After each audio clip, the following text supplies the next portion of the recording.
G'day guys, Greg here. Now today I'm going to show you how to make an authentic tasting Aussie meat pie. One that you'd buy from the shops or from the servo. And I'm going to be cooking it in my pie maker today as well. So it's going to look and taste authentic. But firstly, let me show you what I'm using. Now this may look like a lot of ingredients, but in reality you should have all these ingredients sitting in your fridge or cupboard anyway. And I'll leave a list of all the ingredients down below on the show more bar, and I'll be saying them along the way anyway. Anyway, let's start cooking. Alright, well for starters, let's heat up a frying pan and we'll add some olive oil in, and of course, whenever we're cooking, we need to add some butter because, well, it just adds so much more flavour. We'll melt all that together and we'll start cooking one onion, a big one, which I diced up into small bits. And we'll cook that until the onions are softened. That should only take a few minutes. And after that's been frying for a few minutes, I'll throw in a bit of garlic, as much as you want. Might just use like a 1 or 2 cloves worth.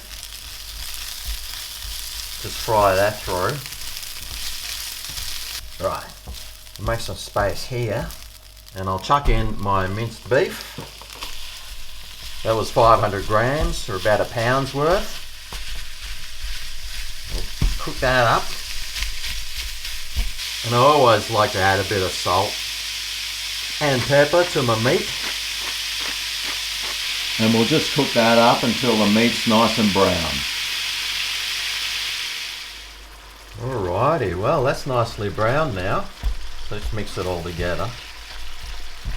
And I just want to add a little bit of flour, like a teaspoon's worth, just to help thicken this up. We'll just fry that flour taste off. And here I've got 1 cup or 250 mils of beef stock. And I got some Worcestershire sauce.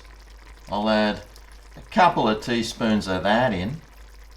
And a good squirt of tomato sauce, about 1/4 cup's worth. I got some oregano, about 1/2 teaspoon's worth of that. And one of the secret ingredients is some nutmeg. You just want like, I don't know, 1/2 teaspoon. That will add heaps of flavour. Right, let's blend it all together. And we'll just reduce that down until it thickens up a bit more. And while that's happening, we can start preparing our pie crust. Now, at the start, before I started cooking, I separated my puff pastry sheets, which is what these are. And now we just need to get our template that may or may not have come with your pie maker, and just start preparing the crusts.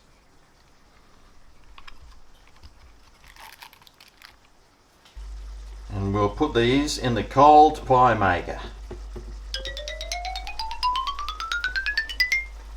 And by the time you've done that, your meat pie filling should have reduced and thickened up a bit. So what I will do now is turn that off and just let it cool down for a while, just so it stops boiling. Okay, so now that's cooled down. Let's fill up these pie casings all the way to the top. We'll put our lids on top. Close up the machine. Turn it on. And now we just leave it in there until that pastry turns nice and golden brown. Should take about 8 to 10 minutes, but you can always just come back, lift the lid up and have a quick check and then put the lid back down if it's not ready. Anyway, we'll come back when it is ready and we'll tuck on in to the Aussie meat pie. Alright, well that's been about 10 minutes. Let's suss it out. Oh, mate! How good's that look? Well, I've just let them cool down a tiny bit before I attempted to take them out. How about we cut one open, take a look inside. Oh yeah! Look Looks just like the real thing. Alright, well, here's the Aussie meat pie I just whipped up. Pretty easy, huh? Alright, let's have a go.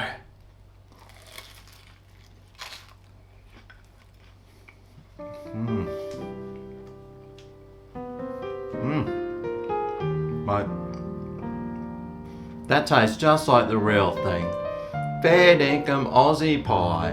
What more do you want? This is a great recipe if you want to get the real fair dinkum Aussie taste of Australia.